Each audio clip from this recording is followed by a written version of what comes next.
test son bi na ñëw.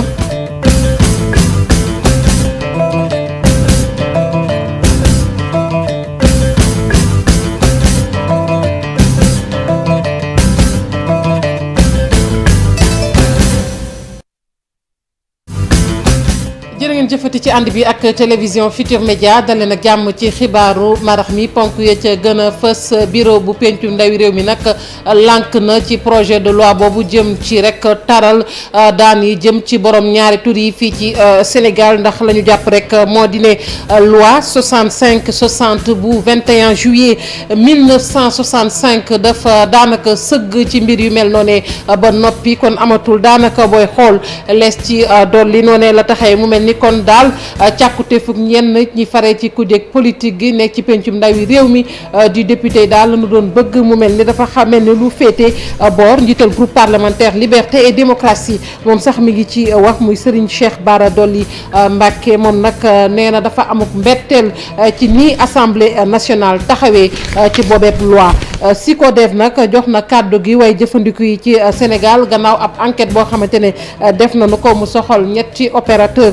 téléphonie yi nekk fii ci Sénégal di yooyee opérateur mobile enquête ba nag mi ngi soxal fukki diiwaan ak ñeent junni ak ñeenti téeméer ak juróom-ñaar fukk ak ñett ci doomu aadama waaye lañ ca gis daal mujjantal gi moo di ne nit ñi amuñu lu leen neex ci opérateur téléphonie yi fii ci Sénégal tey sax dañu leen a yéene booy xool ñenn ñi daan yi nga xamante ne tegu na kon ci seen ndodd tukkee ci ARTP chemin de fer bu Sénégal bi ñu ko sosee nag société bi daanaka booy xool yàggul liggéeykat yu Dakar Bamako ñu ne ba nëgg ne nag ña ngay xaar lu ñu bëgg rek mooy daal seen liggéey mën a tàmbaliwaat ndax saxaar gi dekkiwul te loolee booy xool dafay indi gàllankoor ci seen liggéey fukki million ak ñaar ci bulletin de vote nag la ñu fas yéene defar mu soxal 3 coalitions di ñetti coalition fii ci réew mi imprimerie Tandian moo koy liggéey convergence patriotique pour la justice et l'équité nay leer coalition defar sa gox ak république des valeurs li des ci wote gox goxaan yi nag xam ngeen ni matul fukki fan ak juróom-ñett mu mel ni kon bulletin de vote liggéey ba tàmbali na Cheikh Diop doxantu na ba ca këruk liggéeykaay boobu mbokk yi ponk yaa ngi nii bu ngeen taaxirloo tuuti ñu faram fàccee xibaar yi.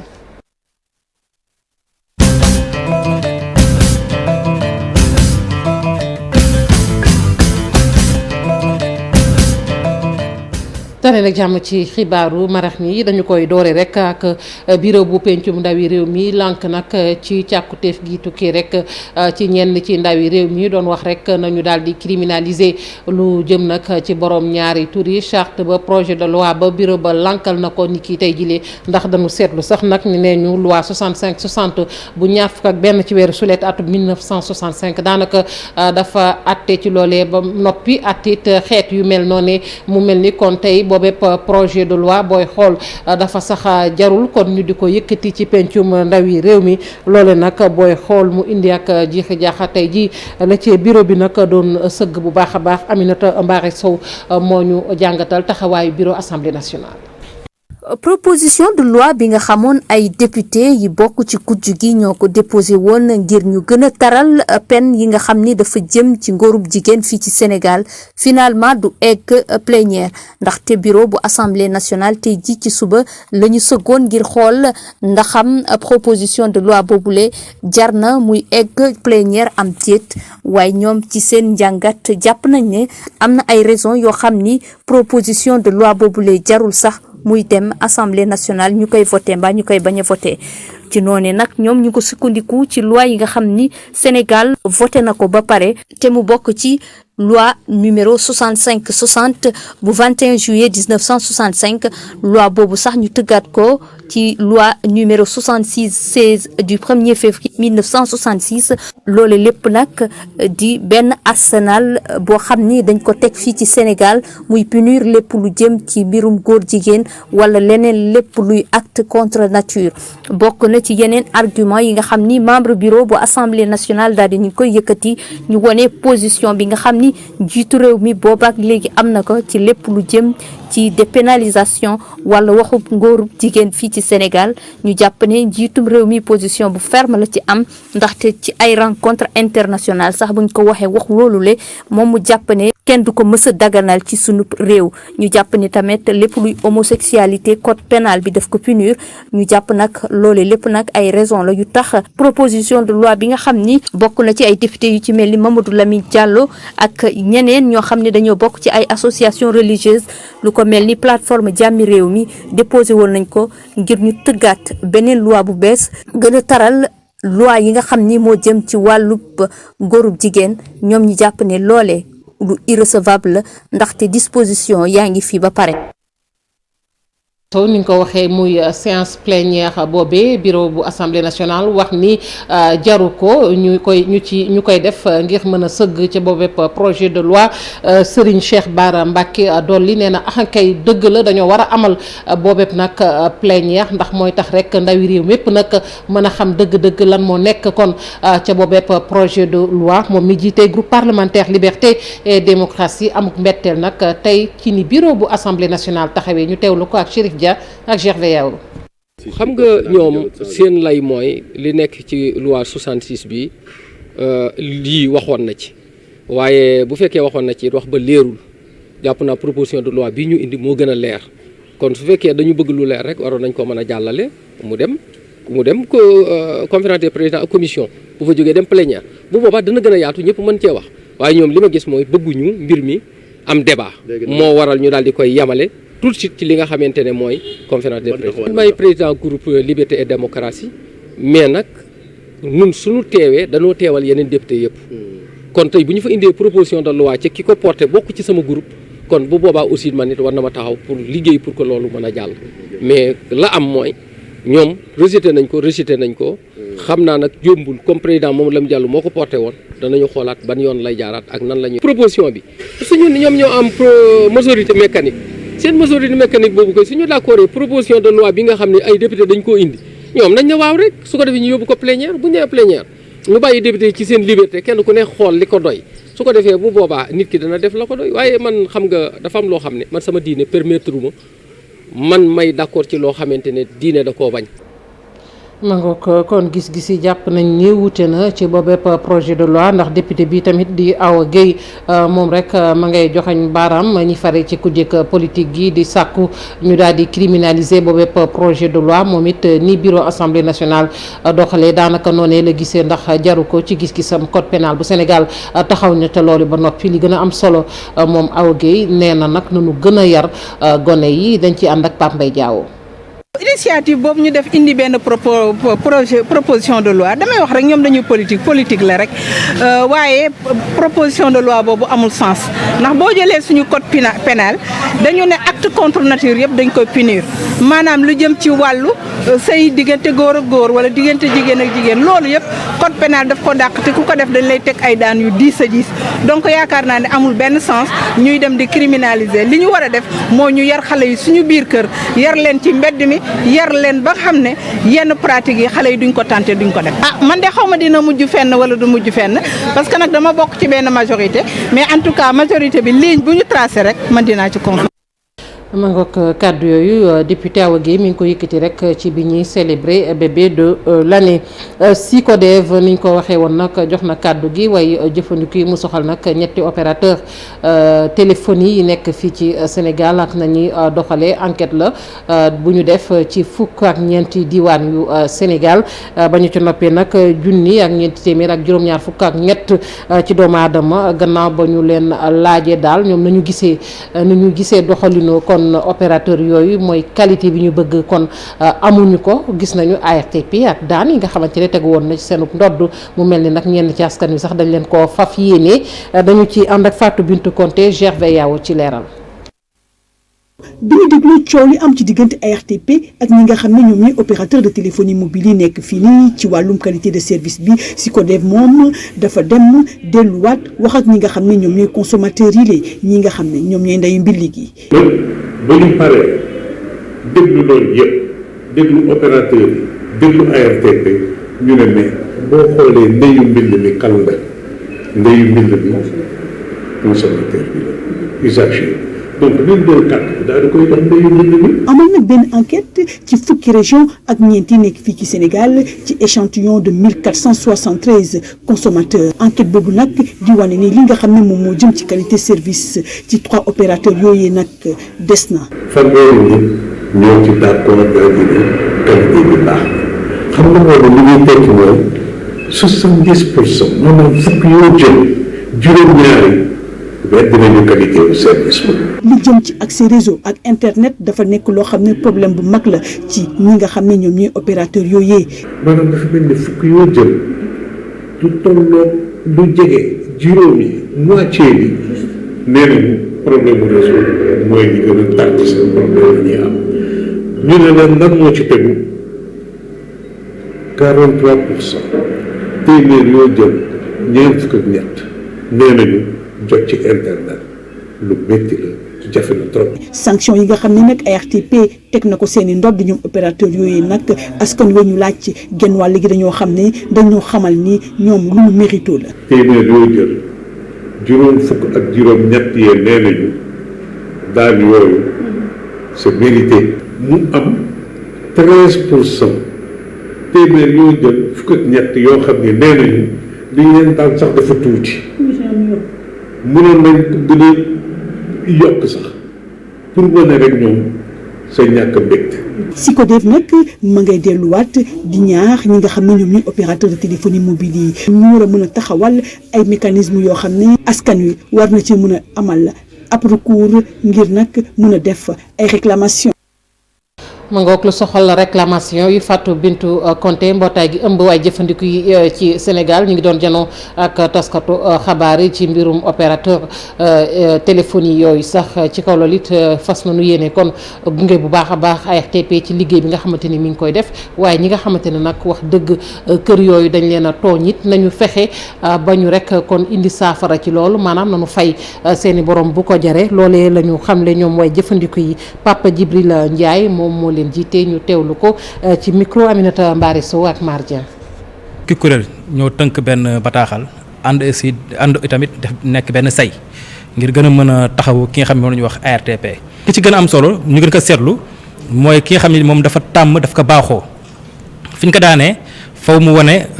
dafa am doole faw mu wane ni moom état bi faalewu ko. dafay indi ay wax yu ñaaw teg ci deram dafay indi ay wax yoo xam ne kenn xamul ay waxu nasa xandang la teg ci kawam ba teg ci sax itamit naan dafa seetlu ni fu élection ñëwee rek foog état bi jël ay daan ci xaalis teg ko ci noddam kooku nag moo nekk Sonatel loolu moo tax ñun seen kuréel yi nga xamante ñoo tax waa jëfandiku yi ñu def benn say def benn ndànk indi li nga xamante moom la ñuy wax taxawaay bu dëgër taxawaay boobu nag itamit li ñu ciy wax mooy waa ARTP ñun leen ni taxawaay bi bu leen ci dellu gannaaw parce que daan bi ñun kuréel yi ànd nañ ci daan bi population bi sax ànd nañ ci ndaxte li ñu ko daanee dafa nekk loo xam ne affaire qualité de service la qualité de réseau la.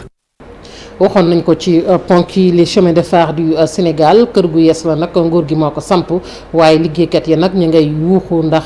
fële ci Thiès seetlu gi mooy liggéeykatu Dakar ba mu koy sonn nañu lool saxaar ga dekkeetul ñoom ñëpp nag ña nga na tekkaaral te sàkku ci nguur Sénégal rek mu fexe daal ba yëngu-yëngu yi mën a tàmbaliwaat diggante Dakar ak Bamako ca Thiès Cheikh Anta Diop Sey la tiir liggéeykat yi nekk ci Dakar Bamako ferroviaire kër saxaar gu réy gi nekk fii nee nañ de jamono yi joyantiwaat saxaar gi lu war la ni ko njiitu réew mi sàkko woon saxaar gi dafa war a dawaat. ñu ngi ne dig ne daana commencé Dakar Tambacounda mais jusqu'à présent ñu ngi toog di xaarandi ñu ngi ñaan suñu président de la république ni mu ko waxee Sénégal yëpp ba Sénégal yëpp yëg ko ni ko chemin de fer dinañ ko tàmbali pour defar ko waa àll baa ngi jooy lépp dafa dee comme armeel fa la lépp daan jógee fële ñëpp daan dundee fële borom kër yi daan téye seen kër bu nu ma taan ñëw gaar ku jël tax dama naan leen xanaa seen jëkkër yi ngeen di xaar ñu ni waaw jigéen ñi ci lañ jënde guro dem jaayi ci luuma yi jox seen i jëkkër ñu togg gaar yi ay boutique lañ ko def yi ay yewukaay mbaam yi ci def yëpp en ruine y a plus rien ñun nag amuñu lu dul suñu président de la république mi ngi def mënta defandoo lépp tamit wante chemin de fer day ba mu ko waxee ba léegi dañ ñu ngi déglu. bu fekkee ne sax ñu ngi ciy def ay jéego secrétaire général bu syndicat national africain CNTS FC nee na ginnaaw bi TER bi noppee ñu gën a taxawu chemin de fer balaa mooy nax saay. jëf moo ci tegu donc tey fi mu toll ñun en tant que cheminot sincèrement janvier 2022 mënuñu ñu wax leen lu dul gis nañ ni commencé nañu liggéey bi vers Tamba restructuré parce que tey chemin de fer du Sénégal dafa nekk ci loxo doomu Tamba muy Kibidi Touré ñëpp xam ne boobu ba léegi mi ngi ciy def effort yu bari. liggéeykat yi sax nee nañ jamono yi nag nguur gi war na leen firi fësal nag li ñu jàpp ngir nag joyantiwaat raay bi ba ligne bi di Dakar Kidira Bamako mën a taxawaat saxaar gi mën a. ma ngoo ko xel sax nag xanaa mën naa dal Cheikh Anta Diop lu soxal kon saxaar googee diggante Ndakaaru ak Tambacounda nag ki ñu dénk réseau ferroviaire di secrétaire général bi mi ngi ci yéeyaat bi nee na gannaaw teer bi nag foofu dana tàmbali muy diggante kon Ndakaaru ak Tambacounda Mayacine Camara moom moo ko xamle ndax nee na loolu bu sottee dina tax dem baak dikk bi gën a yomb dana doole koom gi waaye dina taxit am xëy am ñu teewlu ko ak Omar Ndiaye.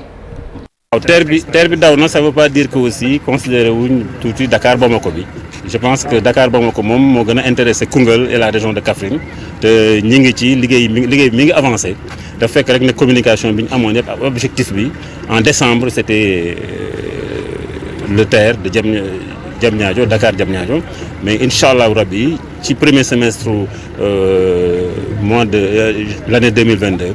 dinañ jublu bu baax faire avancer les travaux pour que Dakar Bamako bi commencé waat au moins train marchandise bi pour que ñu la plateforme à marchandise la gare à marchandise de Tamba war a mën a fonctionner convenablement dëkk yi xaw a commencé dundaat en attendant que le grand projet de réhabilitation nag boo xam ne buñ ko defee benn train mën na jógee Diamniadio continuer ba Tambacounda et c'est les mêmes trains parce que c'est les mêmes écartements vraiment vive le président de la République et bravo le Sénégal. ñu ngi koy doog a tàmbali muy train express régional bi waaye dafa mel ni fi mu ne def lu la neex it tàmbali na daanaka ci barab boobee mu nekk loo xamante ne bari na tey ñu ko ñaawlu ndax danoo mës a sàkku ci doomi sénégalais yi ne TER bii nag nañ ko jël te xam ni seenuk moomeel la nanu ko sàmm ni moomeel public yi ñuy wax waaye tey tax na balaa jug samp kii nag ab bindkat la moom moo bind téere bi ñu duppee problématique de la citoyenneté au Sénégal muy Mandiaye Gaye moom la mu gis rek mooy danoo war a samp ab service militaire buy taxaw ci ndaw ñoo xamante ne dañoo taxaw ngir def naka sudul noonu Marcel Maroun Thierno Laurent Mendy. kenn ku toog comme ku nekk ci salon keneen ku doon jéem yóbbaale ñam waaye mu daal di tuuru lu ëpp tuuti benn semaine gannaaw ba ñu defee lancement train express régional comportement ñenn ñi nag tàmbalee jaaxal ñëpp. TER bi bu ko nit ñi defee seen moomeel rek di doxalee TER bi ni ñuy doxalee seen kër ni ñuy doxalee seen alal. bu boobaa jafe-jafe du am bu ñu jàppee ni alalu jàmbur la alalu buur la alalu nguur gi la bu boobaa rek xëy na jëfandikoo bi ñuy def ak TER bi mën na waroo ak li ñu war a def ci yoon mais bu ñu ko defee seen moomeel sa diggu kër par exemple am na loo xamee ni doo ko fa def sa néeg am na loo xamee ni doo ko fa def sa saal am na loo xamee ni doo ko fa def donc boo nekkee sa biir kër boo lekkee am na fooy tuur mbalit yi des boo defee noonu itam boo nekkee ci TER bi boo nekkee ci mbedd bi xëy na boo amee mbalit di nga au lieu nga sànni ko ci suuf nga sànni ko am na ay mbalit yu nekk foofu nga def ko fa boo ko gisul nga denc ko ba gis mbalit nga doogaa di ko def. balaa yile acte nag ñu gis ne ñu bëri dañoo bàyyeeku ci wàllu discipline ci biir stade yi ci tali yi wala sax ci arène nationale. yar bi aussi dama yaakaar ne service militaire dafa nekk loo xam ne lu am solo la man bu ma sañoon xale yëpp daañu jaar ci service militaire. parce que place su yar la boo fa nekkee doo def lu la neex liñ lay sant loolu ngay def boo yàqee am na daan boo xam ne dañ la koy teg loolu dina tax ñu tàggat xale yu ndaw yi ñuy góor ak jigéen ba bu ñu génnee ñu am truc te dolli ci nag boo jaaree ci service militaire am na métier boo xam ne dañ la ko jàng doo génn sans métier ak lu mati doon mën nga fa toog comme nekk militaire mën nga génn nekk gendarme mën nga génn nekk policier mën nga nekk douanier mën nga génn am liggéey dans la vie civile nga nekk chauffeur menuisier wala doon parce que ñoom dañuy tabax. benn cérémonie présentation programme national pour éducation à la citoyenneté ministère de la jeunesse da koy nar a organiser ci aljuma bi di ñëw ñu yaakaar ne boobule programme du des rek ci ay wax. ñu wàddu nag ci woteeg gox-goxaan yi ñu dëkkmal wax rek ci ndefarum bulletin de vote yi fukki million ak ñaar ci bulletin de vote daañu ko def mu soxal ñetti coalition bokk na ci convergence patriotique pour la justice et l'équité nay leer coalition defar sa gox ba ci nag république des valeurs li ci des nag xam ngeen ni matatul fukki fan ak juróom-ñetti imprimerie Tandian moom mooy liggéey yooyee bulletin de vote Cheikh Diop ak Gervais Yao yeggoon nañu fa ngir xam naka la liggéey ba tëddee. ñu nekk fii ci imprimerie Tandian ay fan sënkam des ci li nga xam ne moom moo di élection territoriale yi nag file machine yi taxawuñu benn yoon ku ci nekk pàcc wa mu féete ma ngay def wàllam ngir amal li nga xam ne nag moom moo di bulletin de vote yi mu doon itam aw élément bu essentiel ci li nga xam ne moom moo di processus électoral bi. bulletin yëpp ñaari couleur lay génne en fait quoi ñun suñ ko traité ba pare dañ koy génne si ay film li ñuy wax film suñu génnee film ba pare dañ koy jox laboratoire bi nag moom moo koy def en grand daf koy def par exemple 8 poses ou 9 poses su ko defee en grand ba pare film yi daf koy jël gravé ko ci ay plaque bu aluminium plaque yu sew la yu aluminium léegi su pare ci plaque bu aluminium yooyu daf koy jox machiniste yi. salle des machines yi di daw ngir rek joxe mbir mi ci anam ba mu waree.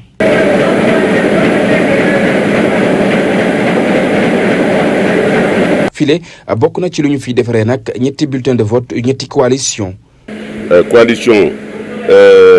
convergence patriotique bu Diop Sy ak république des valeurs bu Alassane Sall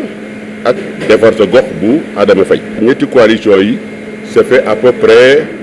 entre 11-12 millions de bulletins. pàcc bu mujj mi nag laataa ñuy amal li nga xam ne nag moom moo di emballage ak itam livraison la ñu dippee massicotage ginnaaw bi nag lu toll ci fukk ak ñaar ci ay millions yu bulletins nag daañ ko jébbal école police gën gaa yées fukki fan ci weeru janvier atum 2022.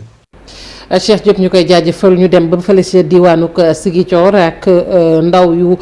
Union centriste du Sénégal UCS nag ña ngay tontu Ousmane Sonko mu yëkkati woon ay kàddu jamono jii di àddu ci programme am ndax it moom bokk na rek ci ñi yóotu bokk moomeel bu diwaanuk Ziguinchor ndaw yooyu nag lañu ko xamal rek mooy Ousmane Sonko dafa gëstuwul bu baax a baax ngir xam dëgg-dëgg sax nag lan la askan wa soxla lan la Ziguinchor soxla ci wàllu wi ñu teewlu Mamadou Lamine Dia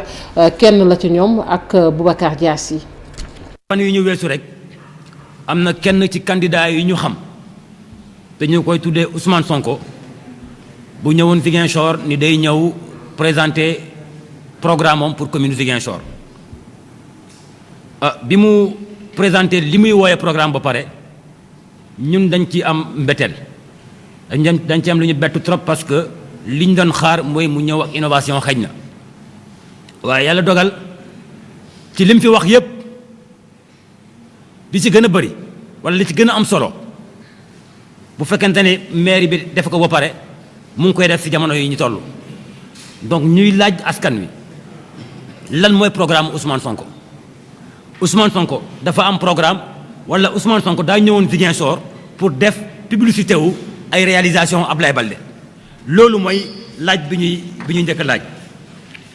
ndax tàmbaliwul tey li tax ñu ne rek xamul Ziguinchor depuis ba muy def sa déclaration de candidature ci place Bambaya waaye ñàkk ci depuis keroog la tàmbali di am ay déclaration yi nga xamante ni méngoowul ak li nga xamante ni mooy dëgg bi. mangook ñu yeggite ba Koungheul googee nag lu toll ci ñeenti milliards fi mu ne la ñu daal di tëral nag ngir daal di fay tabax rek benn entrepôt boo xamante ne dafay dimbali agriculteurs ya baykat ya naka noonu kon jàpp leen ni liggéey boobee lancé nañu ko ca Koungheul ab projet la bu sottee nag lu toll ci 200 junni ci tonnu gerte dana fa nekk ak yeneen xeetu mbay yoo xamante ne daanu ko def loolu yëpp it bu sottee baykat yi dina tax sax nag bu ñu bëggee leb ca banque mu mën a yomb te ñoom Omar Ndiaye la ñuy fekk ji ca Koungheul ak Boubacar Fall bopp ngir fexe ba baykat yi li ñuy bay mën koo jëriñoo ba ci koom gi mën a feeñ ci ñoom moo tax nguurug Sénégal nag taxawal ab kuréel ngir gunge leen ci wàll bi. pour ñu dem waxtaan ak baykat yi xool naka la ñuy solutionner naka la ñuy daal naka la ñu leen jàppale pour que seeni effort seeni doole bi ñu def ci mbay mi ñu mën a am ci njëriñ bu baax. précédente boobu nag mooy document bi nga xamante ni tey ci loi 2017-29 bi daf lay permettre nga am financement yow producteur baykat bi léegi soo bayee amatoo sikki sàkka dañ lay proposer ay magasin fi nga xamante ni boo foofu ngay yóbbu sa comment dire sa production boobu su fekkee gerte la nga indi ko ci magasin ñu saytu ko xool qualité bi boobu soo ko jëlee su fekkee soxla nga financement tey nga am di jox la xaalis bi nga soxla. parce que état bi dafa def effort indi 4 milliards ren ci budget mais pour jàppale coopérative yi pour ñu mën a tabax ay entreprise. baykat yi féete diwaan yu Koungheul nag jàpp ne ngëneel la ci ñoom fekk na jamono ji nag li ñay ñàkk ci mbay mi takku na lool. comme ni nga ma ko laajee léegi waaye tamit dina xeex ndóol bi nga xam ne luñ ci gën a ëpp mooy suñu mbokki baykat yi nga xam ne sonn nañ ci seen condition de vie dina tax ba bu ñu soxlaa tabaski duñ am problème duñ dem di lebi lu leen di gaañ bu école ubbi duñ leb lu leen di gaañ. organe de régulation bu système de récépissé d'entrepôt ñu taxawal ko nag ci weeru sulet 2017 ngir fexe ba baykat yi ak ñiy soppi li ñu bay am fu ñu mën a denc seen jiwu ba gis lu ko jar ñu doog koy jaay fekk ne jamono yooyu nag ñu lëkkaloog banques yi ngir ñu mën a am lu leen lebal ñu di ko wëlbatee. ñu wax ci tàggat yaram laata ñuy tëj xibaar yi Seydina Issa Laye moom nag fi mu ne am nag jaaxle nee na ci cas Covid yi ñu nemmeeku ci tanière bi ndax ñenn ci footballkat yu Sénégal suñu gaynde yi xam ngeen ni am na ñu testé positif waaye am na yaakaar nag bu baax a baax ci ñi jiite kon sunu gaynde yi ne dinañ taxaw ci bépp jafe-jafe wax na tamit ci lu soxal CAN bi ñu dëkkmal ñu teewlu ko ay kàddoom Chérif Dia moo ko taataan. waaw Covid bi dégg nañ ko mu nekk loo xam ne lu ñu xaw a bett la lu ñu xaw a jaaxal la métti ñu mais suñu xel dina dal ndaxte ñi nga xam ne ñooy ñu yor wàllu kaaraange ci biir fédération ñu ngi def liggéey bu am solo ndax boobu léegi gis nañ bi équipe bi ñëwee ñu ngi jël matukaay yëpp wala fekk ñu ngi takk seen masque ñu ngi def ay distanciation sociale donc ñun ñëpp tey kenn ku ci nekk jël na sa matukaay mais yi am ni nag dafay lu ñu bett la mais li mu leer ak sama xel mu dal mooy ñi nekk ci commission médicale xarañ nañ xarañ koo xam ne dinañ ci taxaw ba ñëpp nekk au top. discours président bi vraiment ñun dañ koy rafetlu ànd ci ak moom nag ci à 100% ndaxte dem final nekk lu challenge Sénégal mooy équipe bi nga xam ne ni nekk na première depuis 3 ans depuis 36 mois effectivement ñu ngi nekk ci kaw donc loolu statut la bu ñuy défendre léegi lu beneen lu ñu war a défendre mooy fexe ba indi coupe au Sénégal moo tax discours du président def lu ñu rafetlu te lu ñu ànd ak. ngook ci kàddu yooyu la ñuy tàggatoo mbokk yi sant leen gërëm leen bu baax a baax yéen ñu fare woon ci machine bi ak ñi jàpp ci xibaar yi ba mu sotti ci kanam tuuti xibaar yi ci nasaraan di ngeen ci ànd ak soxna Fatou Dieng ñu leen di ñaanal jàmm te di ko sàkku ci yéen.